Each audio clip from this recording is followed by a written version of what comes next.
Before I lived in a lighthouse, I was making my career in Washington, D.C. I heard the federal government was auctioning off lighthouses. It was in really rough shape. No creature comforts of any kind. I have renovated the entire structure top to bottom. I don't have any utility expenses. People ask me all the time, how do I get supplies here? How do I get groceries? My answer is a backpack. There are only so many lighthouses left. We are not building more lighthouses. Whatever we can do to preserve them is critical.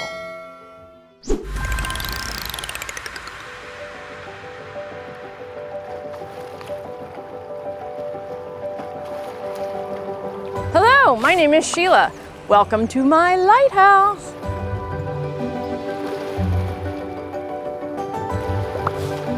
We are at Fairport Harbor West Lighthouse in Fairport Harbor, Ohio.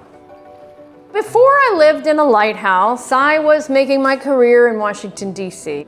I was looking for a summer home, something that would be unusual, something historic, preferably on water, whether that was a lake, the ocean. And part of being in Washington, D.C. is I heard about the fact that the federal government was auctioning off lighthouses. In 2011, I took possession of this lighthouse and have been here for 15 years. Spending my first night in the lighthouse was quite a challenge. This lighthouse had not been occupied since the late 1940s until I bought it in 2011, which meant it was in really rough shape. There were no utilities, no furniture, no creature comforts of any kind. Plaster falling off the walls, the windows were all broken, they were boarded up, the shutters were closed. It was really dreary, really sad. But there is something about a lighthouse that gets everybody excited. So regardless of the fact that it was not the nicest place, it was still a very unique experience to spend a night on sleeping bags, on the floor, here at Fairport Harbor West. When there were lighthouse keepers in these remote lighthouses, their jobs were to keep the light burning 24/7, watch for whatever there might be going on in that particular body of water, whether it was marine traffic, whether it was fishing, whether it was pleasure boating, and make sure to keep folks safe. The lake is really treacherous. A lot of times storms in many of the Great Lakes, many of the oceans come up at the last minute. They can be terrifying. People end up not prepared, end up in the water. And lighthouse keepers' job was to help rescue and save those folks. And that's where the mystique comes from. It comes from the dark of night, comes from the fog and the wind and the weather, comes from the remoteness, being offshore or really in remote areas, comes from the loneliness, and it exists today, and people are still absolutely fascinated by it. One of my biggest challenges in buying this lighthouse was access. People think, well, okay, don't you just have a boat and you can just tootle on up? Well, the problem is I don't have a dock. Whatever dock was here has been taken out by the lake. Fortunately, this lighthouse is accessible by land. This lighthouse sits in an Ohio state park, Headlands Beach State Park, that has the longest beach in the state of Ohio. It's a beautiful beach and nature preserve. You can park in the state park and you can actually walk out along the break wall through the dunes and access the lighthouse. So people ask me all the time, how do I get supplies here? How do I get groceries? My answer is a backpack. I take a backpack whenever I go. I take a backpack in, I take a backpack out. Backpacks are easier for me than trying to do any kind of beach cart. The beach is pretty thick, 4 to 6 inches thick, and I pack in and I pack out. This lighthouse was built in a factory in Buffalo, New York, starting in the early 1900s. The engineers back in that time were incredible. So when they constructed this lighthouse, they made it solid. There are 2-foot thick walls, steel plating, steel girders, brick, cast iron that you just don't see anymore. So they're really constructed well. It was finished and brought down on a ship, the SS Wotan, down Lake Erie from Buffalo here to Northeast Ohio. The Army Corps of Engineers built the platform that it sits on, lifted the lighthouse, put it on the platform here, and the beacon, which still functions, was first lit June 9th, 1925. So it turned 100 years last year. I love historic buildings. I love the unique features. I love the craftsmanship, the handmade little nuances. There are only so many lighthouses left. We are not building more lighthouses. And sometimes they are subject to weather, to hurricanes, especially in the south, but they need to be saved. They need to be preserved, and whatever we can do to preserve them is critical. Starting in 1925, there were 3 head keepers who lived here. The keepers lived here 24/7 to keep the light going. Back then, it was probably run by kerosene. It was up at the top. So people lived here 365 days a year.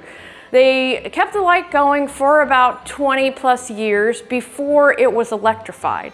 The lighthouse was electrified in the late 1940s by running a cable under the harbor and into the lighthouse. And at that point, keepers didn't need to be here anymore. They were able to go back to the Coast Guard station on land and then come out when they needed to. So it was a much easier process for them. So between when the keepers moved out in the late 1940s, the Coast Guard continued to maintain the light and the property. But in the year 2000, there was a new law that came in that said that lighthouses were basically no longer needed for people to live in, that they could be automated and used from land to still keep the light going. So the government started disposing of lighthouses after that National Lighthouse Preservation Act of 2000. So that is how I ended up acquiring this in the year 2011. Since 2011, I have renovated the entire structure top to bottom. Right now, it is in good shape, and we have 3 bedrooms, we have 3 full bathrooms, and it's about 3,000 square feet. It's 5 levels, 4 different staircases, and we'll walk through and see all the different staircases to the top. So the first floor that you see here is really now the living room, great room. Obviously, we have a new kitchen, we have a dining area, we have a living area. When the keepers lived here, this was not a living area. This was, I like to kind of call it the garage. They may have tended boats here. They did a lot of work here. When the keepers lived here, they powered their electricity and their heat by coal. There was a coal boiler that was down in the basement. Because they used coal, they would bring coal in by ship. The coal would then be brought up on this chain winch. It would be sent out over the lake. They would bring coal up, and they would dump coal down into the basement through this trap door. So there was coal for the coal burning boiler that they used. This room would have been dirty. It was not really livable conditions. This is what I believe is the original foghorn. So this is a piece that was made by a company in Texas. I spoke to them. They confirmed that they made it and that it was a foghorn, but they weren't able to tell me exactly what year because their records didn't go any earlier than 1960. And then I want to point out this panel right here. This panel was hidden in the attic upstairs. It's an interesting piece of history. It is the front of a crate And it is dated 5 May 27th, 1943. And it says from Frigidaire in Dayton, Ohio. And what it was is it was probably the first refrigerator that was shipped in here in 1943. So if you think about some history, if you look at refrigerators back then, they were kind of short little squatty things. So the first refrigerator would have been shipped in here in 1943. And then when the keepers moved out in the late 40s, they probably took it with them back to the Coast Guard station. So that's an interesting piece of history. The floors are called quarry tile. These are also original. These have been here. But let's go down to the basement and I'll show you one of the bedrooms, bathrooms, and then the mechanicals. This is the basement of Fairport Harbor West Lighthouse. And there's a few things going on down here. When the keepers lived here, they used this as a mechanical room. There was a lot of work going on down here, and it's very similar to what I use it for now. The important thing here is that there is a cistern, and a cistern is basically a large room of water. Fortunately, I was able to resurrect the cistern. So I collect water from the roof, rainwater, and it goes into the cistern and it stays in there until my water pump comes on and I go through the various pump systems, chlorination systems, all that to get my water. Back when the keepers lived here in the early 1920s, 30s, and 40s, they would have just taken water straight out of the lake. They would have taken water out of the lake, it's fresh water, and they would have stored it in the cistern as well. So the cistern serves a very good function, both 100 years ago as well as today. So now this is where I keep my mechanicals, my water treatment, my hot water tank, all of that, and my electrical. But let me show you one of the bedrooms that we have down here.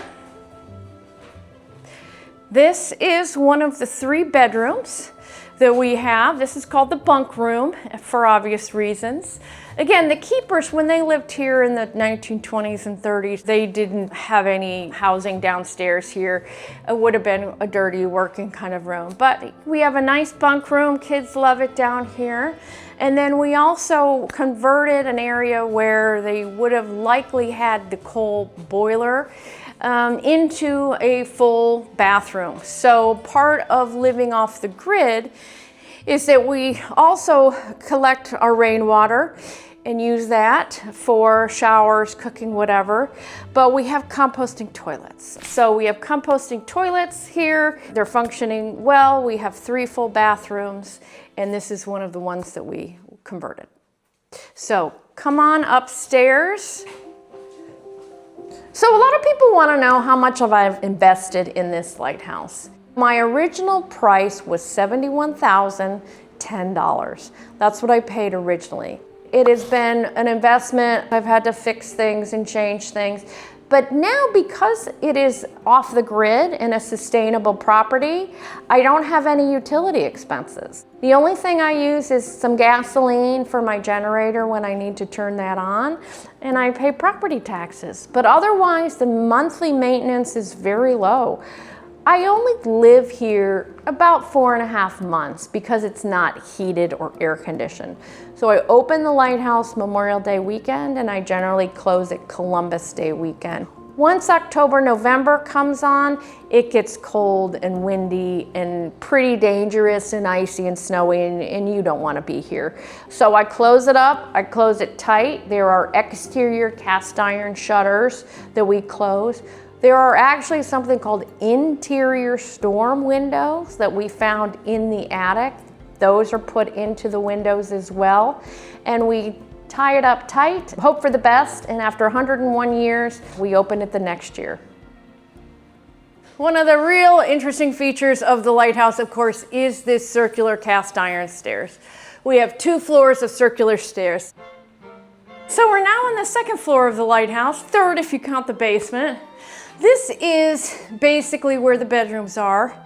And when the keepers lived here, this is where they lived. This was like an apartment for them. So the room we're in right now served as sort of their living room, reading room. There's a few interesting historical things here.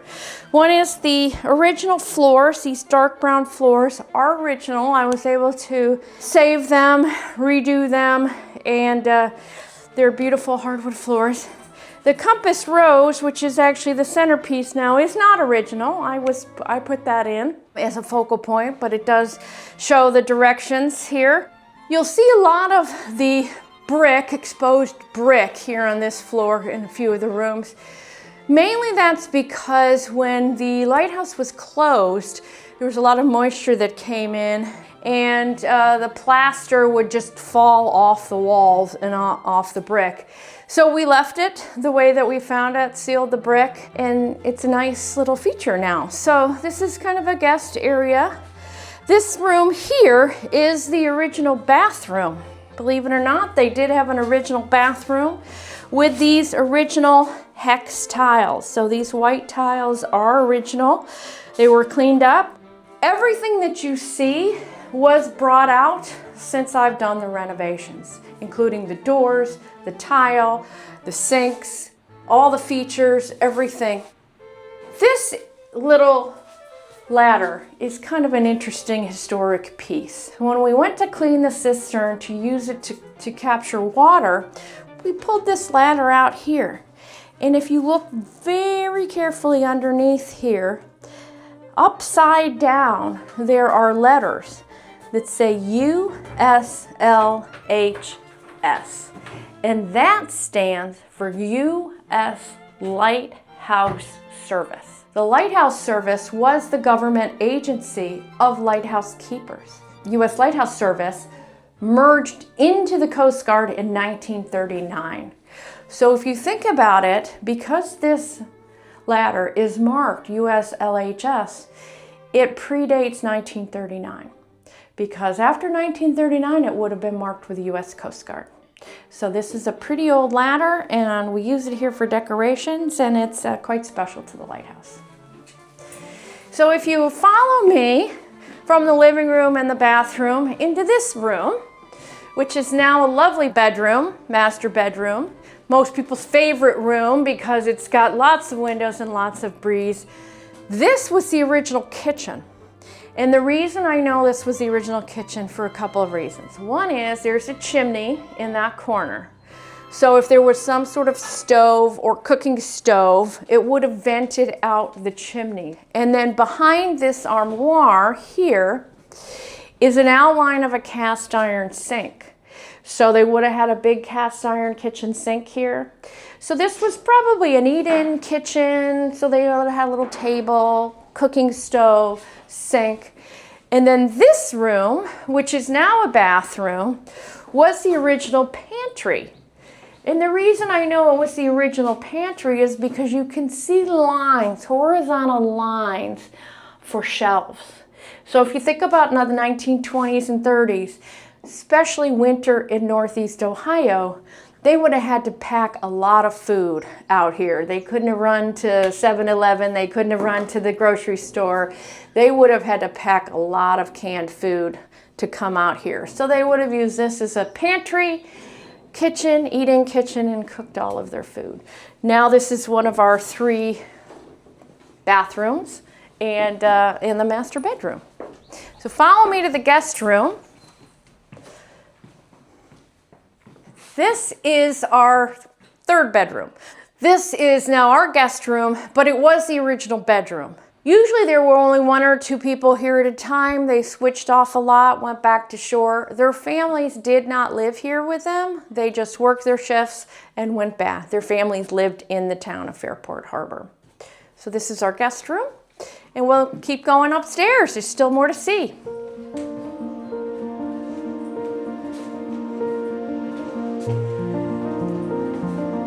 We're now in the tower of the lighthouse, and this room was called the lantern room. The lantern room was used to service the original beacon up, which is even above us from here. If you think about how the keepers lived here, they would have manned that beacon 24/7. So they would have had to clean it, fuel it, make sure it was working. And a lot of times they were able to bring things into this level and work on them and then put them back up into the upper level.